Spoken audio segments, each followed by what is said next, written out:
அனைவருக்கும் வணக்கம். சாட்டை துரைமுருகன் பற்றி அண்ணன் சீமான் பற்றி ரொம்ப கேவலம் கொச்சைப்படுத்தி பேசியிருப்பாங்க அந்த திருச்சி சூர்யா. அவன் மேலே பார்த்தீங்கன்னா சாட்டை துரைமுருகன் வழக்கு பதிவு பண்ணியிருக்காரு. அது குறித்து அந்த காணொளியில் பார்க்க போகிறோம். அதாவது திருச்சி சூர்யா பார்த்தீங்கன்னா தொடர்ந்து இந்த மாதிரி சாட்டை துரைமுருகனோட மனைவி யார் தெரியுமா அப்படின்னு சொல்லி ரொம்ப கேவலமாக பார்த்தீங்கன்னா பேசுவான். இந்த மாதிரி நாம் தமிழர் கட்சியில் முத்துக்குமார் அப்படின்னு சொல்லி ஒருத்தர் இருந்தார் இல்லையா, அவருடைய மனைவியை தான் சாட்டை துரைமுருகன் கல்யாணம் பண்ணியிருக்காரு அப்படிங்கிறது நம்ம எல்லாத்தையுமே தெரியும். ஏற்கனவே இந்த முகிலான் அப்படிங்கிற ஒரு எச்ச பையன் இருக்கான். அவன் தொடர்ந்து இதையே தான் சொல்லிகிட்டே இருப்பான். காளிமுத்து அப்படிங்கிற ஒருத்தர் இருந்தார். அவர் தமிழ் தேசியவாதி. அவரோட மகளை பார்த்தீங்கன்னா இவர் கல்யாணம் பண்ணார். முத்துக்குமார் கல்யாணம் பண்ணார். முத்துக்குமார் இறந்ததுக்கப்புறம் இந்த மாதிரி பார்த்தீங்கன்னா சீமானை கல்யாணம் பண்ணுறேன் அப்படின்னு சொல்லிகிட்டே இருந்தார். அதுக்கப்புறம் சாட்டை திரும்ப இடையில பூந்துட்டார். அப்படி இப்படின்னு சொல்லி பார்த்தீங்கன்னா அந்த பெண்ணை கொச்சப்படுத்திக்கிட்டே வந்திருப்பாங்க. இந்த மானங்கட்டன் திருச்சி சூர்யாவும் சரி, அந்த முகிலனும் சரி. அதில் இந்த திருச்சி சூர்யா பார்த்தீங்கன்னா ரொம்ப ஆபாசமாக ரொம்ப கொச்சையாக பார்த்தீங்கன்னா அண்ணன் சீமானை அந்த கல்யாணம் பண்ண நினச்சாரு அப்படி இப்படின்னு கொச்சைப்படுத்தி பேசுறது. அதே மாதிரி சாட்டை திருமணம் அந்த மனைவி இருக்காங்களே அவங்க எவ்வளோ தூரம் பேச முடியுமோ அவ்வளோ தூரம் பேசுறது.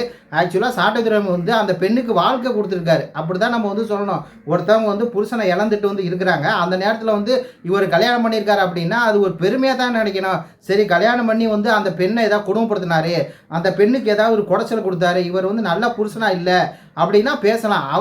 அவங்க கல்யாணம் பண்ணி 2 குழந்தை பெற்று அவங்க சாட்டை துரைமுருகன் மனைவி பார்த்தீங்கன்னா சந்தோஷமாக வாழ்ந்துக்கிட்டு இருக்காங்க. அவர் ஜெயிலுக்கு போகும்போது அவ்வளோ தூரம் உறுதுணையாக இருந்து எல்லாம் பண்ணிகிட்டு இருக்காங்க. இப்போ பார்த்தீங்கன்னா அந்தமான் வரையும் போய் நல்ல குடும்பம் சந்தோஷமாக தான் இருக்காங்க. அப்படி இருக்கும்போது இந்த திருச்சி சூர்யா அப்படிங்கிற ஒரு நாளாந்திர பேச்சாளர், அதான் இந்த டெய்ஸியை பேசினா பார்த்தீங்களா, அந்த மாதிரி பெண்ணுறுப்பை பற்றியெல்லாம் பேசுவான் இந்த எச்சப்பைய. இந்த எச்ச சூர்யா என்ன பண்ணுதுன்னா தொடர்ந்து இந்த மாதிரி குற்றச்சாட்டை வச்சுக்கிட்டே இருக்கு. அதுவும் மட்டும் சீமானை அதில் தேவையில்லாமல் இழுத்து அதில் முத்துக்குமார் அவளுக்கு தான் நாம் தமிழர் கட்சியை உருவாக்குனாரு அப்படின்னு சொல்லி எல்லாமே சொல்கிறது பூராமே பொய் அவதூறு எல்லாமே. இப்போ சாட்டை துரைமுருகன் பொண்டாட்டி அப்போ கல்யாணம் பண்ணியிருக்க மனைவி வச்சு காப்பாற்றலை, ஏதாவது ஒரு புகார் இருக்குது அப்படின்னா நீ பேசலாம். அவர் நல்லா வாழ்ந்துட்டு இருக்காரு.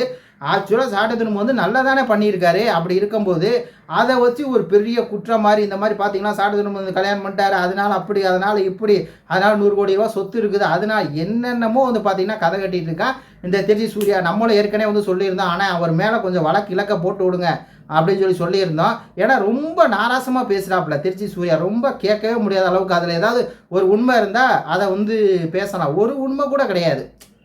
அப்படி இருக்கும்போது பார்த்தீங்கன்னா தொடர்ந்து விஜயலட்சுமி அண்ணன் சீமானை இணைச்சி பேசுறது. அப்புறம் விஜயலட்சுமியை இந்த மாதிரி சாட்டை துரைமுருகன் மனைவியோட அண்ணன் சீமானை இணைச்சி பேசுகிறான் இந்த வெக்கங்கட்டவன் திருச்சி சூர்யா. என்ன சொல்லி திட்டுறதுன்னு தெரில. பெண்களை ஒரு பெண்ணோட வாழ்க்கையை இவ்வளோ தூரம் கொச்சைப்படுத்தி பேசிகிட்டு இருக்கும்போது கரெக்டாக இப்போ தான் சாட்டை துரைமுருகன் சொல்லியிருக்காரு, அண்ணன் மேலே என் மேலே அவதூறு பரப்புற திருச்சி சூர்யா மேலே நான் போலீஸில் கம்ப்ளைண்ட் கொடுத்துருக்கேன் அப்படின்னு சொல்லி. சூப்பர்ண்ணே அப்படின்னு தான் நம்ம சொல்லணும். அவனை திருச்சி சூர்யா கண்டிப்பாக ஜெயிலில் போடணும். இன்னும் அவங்க அப்பாவோட